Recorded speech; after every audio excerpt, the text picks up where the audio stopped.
Shalom, rekan-rekan PPGT yang kekasih dalam Kristus Yesus. Kita bersyukur atas kebaikan dan kemurahan Tuhan, sehingga saat ini kita diperkenankan olehnya untuk berjumpa dalam Renungan Bina Muda PPGT edisi ke-17 bulan Oktober. Namun sebelum kita sama-sama membaca dan merenungkan akan kebenaran firman Tuhan, mari kita memohon pertolongan kepada Tuhan. Kita berdoa. Kami mengucap syukur kepadamu ya Allah, oleh karena kebaikan Tuhan yang boleh senantiasa kami rasakan, kami nikmati di dalam kehidupan kami. Pada saat ini Tuhan, kami sama-sama akan membaca dan mendengarkan akan kebenaran firman-Mu. Mampukan kami ya Allah untuk dapat mendengarkan firman-Mu ini dengan baik dan dengan sungguh-sungguh, sehingga kami dapat mengaplikasikannya di dalam langkah kehidupan kami. Berkatilah kiranya hamba-Mu yang akan memberitakan firman-Mu ya Tuhan, biarlah dapat memberitakan firman Tuhan seturut dan sesuai dengan yang Engkau kehendaki. Ini doa dan permohonan kami ya Allah, yang kami bawa hanya di dalam nama Tuhan kami Yesus Kristus. Itulah Tuhan dan Juru Selamat kami. Haleluya. Amin. Rekan-rekan pemuda, pembacaan kita pada saat ini terambil dari kitab 2 Timotius pasal 3 ayatnya yang ke-10 hingga pasal 4 ayatnya yang ke-8. 2 Timotius pasal 3 ayatnya yang ke-10 hingga pasal 4 ayatnya yang ke-8. Firman Tuhan, "Tetapi engkau telah mengikuti ajaranku, cara hidupku, pendirianku, imanku, kesabaranku, kasihku dan ketekunanku. Engkau telah ikut menderita penganiayaan dan sengsara seperti yang telah kuderita di Antiokhia, di Ikonium dan di Listra. Semua penganiayaan itu kuderita, dan Tuhan telah melepaskan aku daripadanya. Memang, setiap orang yang mau hidup beribadah di dalam Kristus Yesus akan menderita aniaya, sedangkan orang jahat dan penipu akan bertambah jahat. Mereka menyesatkan dan disesatkan. Tetapi hendaklah engkau tetap berpegang pada kebenaran yang telah engkau terima dan engkau yakini, dengan selalu mengingat orang yang telah mengajarkannya kepadamu. Ingatlah juga bahwa dari kecil engkau sudah mengenal kitab suci yang dapat memberi hikmat kepadamu dan menuntun engkau kepada keselamatan oleh iman kepada Kristus Yesus. Segala tulisan yang diilhamkan Allah memang bermanfaat untuk mengajar, untuk menyatakan kesalahan, untuk memperbaiki kelakuan, dan untuk mendidik orang dalam kebenaran. Dengan demikian, tiap-tiap manusia kepunyaan Allah diperlengkapi untuk setiap perbuatan baik. Di hadapan Allah dan Kristus Yesus yang akan menghakimi orang yang hidup dan yang mati, aku berpesan dengan sungguh-sungguh kepadamu demi penyataannya dan demi kerajaannya. Beritakanlah firman, siap sedialah, baik atau tidak baik waktunya. Nyatakanlah apa yang salah, tegurlah dan nasihatilah dengan segala kesabaran dan pengajaran. Karena akan datang waktunya, orang tidak dapat lagi menerima ajaran sehat, tetapi mereka akan mengumpulkan guru-guru menurut kehendaknya untuk memuaskan keinginan telinganya. Mereka akan memalingkan telinganya dari kebenaran dan membukanya bagi dongeng. Tetapi kuasailah dirimu dalam segala hal. Sabarlah menderita, lakukanlah pekerjaan pemberita Injil, dan tunaikanlah tugas pelayananmu. Mengenai diriku, darahku sudah mulai dicurahkan sebagai persembahan, dan saat kematianku sudah dekat. Aku telah mengakhiri pertandingan yang baik, aku telah mencapai garis akhir, dan aku telah memelihara iman. Sekarang telah tersedia bagiku mahkota kebenaran yang akan dikaruniakan kepadaku oleh Tuhan, Hakim yang adil pada harinya. Tetapi bukan hanya kepadaku, melainkan juga kepada semua orang yang merindukan kedatangannya. Amin, firman Tuhan. Rekan-rekan pemuda yang kekasih dalam Yesus Kristus, dari pembacaan kita pada saat ini dari 2 Timotius pasal 3 ayat 10 hingga pasal 4 ayatnya yang ke-8, kita dituntun di bawah satu tema perenungan, yaitu tunduk pada pengajaran. Tunduk pada pengajaran. Rekan-rekan pemuda, dalam kehidupan kita saat ini, kemunculan teknologi telah membawa perubahan yang sangat besar. Semakin hari, teknologi semakin mengalami kemajuan. Tentu hal ini membuat manusia semakin mudah dalam melakukan berbagai kegiatan. Dan kita tidak dapat pungkiri bahwa kemajuan teknologi ini membawa suatu kesenangan atau kebahagiaan tersendiri bagi setiap orang yang memanfaatkannya dalam kehidupan sehari-hari. Sebagai salah satu contoh pemanfaatan teknologi dalam kehidupan kita, yaitu penggunaan gadget. Tentu rekan-rekan pemuda, gadget ini sangat dekat dengan kehidupan kita. Kemana kita pergi, kita selalu membawa gadget, karena gadget ini membantu kita dalam mempermudah berbagai urusan kita, baik dalam tanggung jawab kita belajar maupun dalam pekerjaan dan lain sebagainya. Dengan gadget, kita dapat mencari suatu informasi tertentu dengan mudah. Kita dapat mengaksesnya dimanapun dan kapanpun. Kita juga dapat melihat berbagai hiburan yang tersebar luas di berbagai media sosial. Bahkan dalam kehidupan kita pada saat ini, ketika kita merasa lapar, kita malas untuk membuat masakan, dengan gadget kita dapat memesan makanan yang ingin kita santap, yaitu melalui layanan aplikasi-aplikasi yang tersedia seperti GoFood, ShopeeFood, dan lain sebagainya.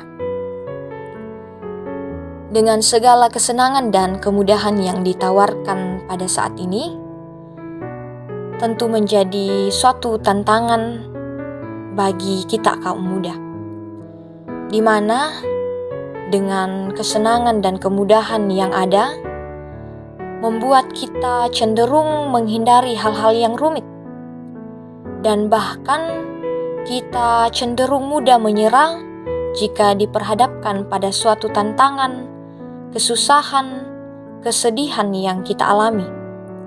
Bahkan jika sesuatu yang saat itu sedang kita kerjakan tidak berjalan sesuai dengan yang kita harapkan, tidak berjalan sesuai yang kita inginkan, maka kita memilih untuk mundur atau lari dari apa yang telah kita kerjakan tersebut.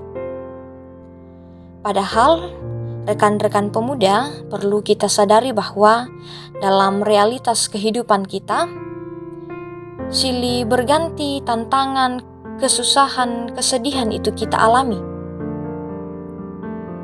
Kita tidak dapat lepas dari tantangan-tantangan dalam menjalani kehidupan ini. Adapun dalam pembacaan kita, rekan-rekan pemuda yang kekasih dalam Kristus Yesus, tantangan, kesusahan pun dialami oleh Timotius di dalam kehidupan yang dia jalani pada saat itu. Menjadi seorang pemuda yang dipakai oleh Tuhan melayani di tengah-tengah jemaat di Efesus, Timotius harus diperhadapkan dengan suatu tantangan yang tidak mudah, di mana pada saat itu Timotius harus berhadapan dengan para pengajar-pengajar sesat. Karena itu, Timotius harus mampu menjaga jemaat dari pengajaran-pengajaran yang tidak sesuai dengan firman Tuhan. Tentu dari perjalanan kehidupan Timotius ini, suatu perjalanan pelayanan yang sangat sulit. Terlebih pada saat itu, Timotius terbilang masih sangat muda. Dengan situasi yang dihadapi oleh Timotius dalam kehidupan pelayanannya, maka Paulus menuliskan surat kepada Timotius, di mana dalam surat tersebut Paulus menasihatkan agar Timotius berpegang teguh pada kebenaran firman Tuhan. Inilah yang telah kita baca dalam 2 Timotius pasal 3 ayat yang ke-10 hingga pasal 4 ayatnya yang ke-8. Suatu nasihat yang tentu dapat membangun, dapat memotivasi Timotius yang pada saat itu harus bergumul karena tantangan yang sangat berat. Paulus menghendaki agar Timotius tetap setia menjadi seorang pengikut Yesus, tetap setia meskipun tantangan yang dia hadapi itu sangat sulit. Pada pembacaan kita pada saat ini secara khusus dalam 2 Timotius pasal 3 ayatnya yang ke-16 dicatatkan bahwa firman Tuhan atau tulisan yang diilhamkan Allah adalah untuk mengajar, menyatakan kesalahan, memperbaiki kelakuan, dan mendidik dalam kebenaran. Dari ayat tersebut kita dapat mengetahui, bahkan memahami, bahwa firman Tuhan senantiasa membawa kita untuk hidup kudus dan hidup sebagai seorang pengikut yang berkenan bagi Tuhan. Firman Tuhan terus menguatkan kita. Karena itu, Paulus menasihatkan Timotius agar tetap setia tunduk pada pengajaran, tidak berpaling, tidak jatuh, tidak tergoda pada ajaran-ajaran sesat yang berkembang di Efesus pada saat itu. Rekan-rekan pemuda yang kekasih dalam Yesus Kristus, dalam menjalani kehidupan kita pada saat ini, ada begitu banyak tantangan yang harus kita lalui. Bahkan ada begitu banyak ajaran-ajaran yang sesat yang harus kita lalui, yang harus kita hadapi. Tapi satu pertanyaan penting bagi kita semua sebagai pemuda Kristen, apakah dalam menjalani kehidupan ini kita telah tunduk pada firman Tuhan? Kita telah hidup melakukan apa yang Tuhan kehendaki? Ataukah kita hidup menurut apa yang kita pandang baik? Kita lebih mendahulukan pemikiran-pemikiran kita lebih mendahulukan kesenangan-kesenangan kita, yang sesungguhnya kesenangan itu sifatnya hanyalah sementara, dan kita memilih melupakan bahkan menolak apa yang Tuhan kehendaki dalam kehidupan kita. Rekan-rekan pemuda yang terkasih dalam Yesus Kristus, dari perenungan kita pada saat ini, kita diajak untuk senantiasa tunduk, senantiasa patuh, menjadikan firman Tuhan sebagai tuntunan dalam kehidupan kita. Firman Tuhan tidak akan pernah menjerumuskan kita pada hidup yang kacau atau amburadul. Tetapi sebaliknya, firman Tuhan menuntun kita kepada kehidupan yang berkualitas dan menjadikan kita sebagai pribadi yang memancarkan kemuliaan Allah, baik melalui pemikiran kita, tutur kata kita, pun perbuatan kita dalam kehidupan sehari-hari. Kita dipanggil untuk menghadirkan sukacita, menghadirkan kebaikan-kebaikan bagi orang-orang di sekeliling kita. Melalui firman yang telah kita dengarkan pada saat ini, kita senantiasa dipanggil untuk menjadi pemuda Kristen yang memiliki hidup benar di hadapan Allah. Percayalah bahwa meskipun berbagai tantangan kita hadapi, Roh Kudus akan terus memampukan kita untuk hidup tunduk pada pengajaran Tuhan, untuk senantiasa memampukan kita melakukan apa yang Tuhan kehendaki. Terpujilah Allah. Amin. Firman Tuhan. Mari rekan-rekan pemuda, kita sama-sama satu di dalam doa. Kita berdoa. Terima kasih ya Tuhan atas waktu yang telah Tuhan anugerahkan, sehingga kami telah sama-sama merenungkan akan firman Tuhan.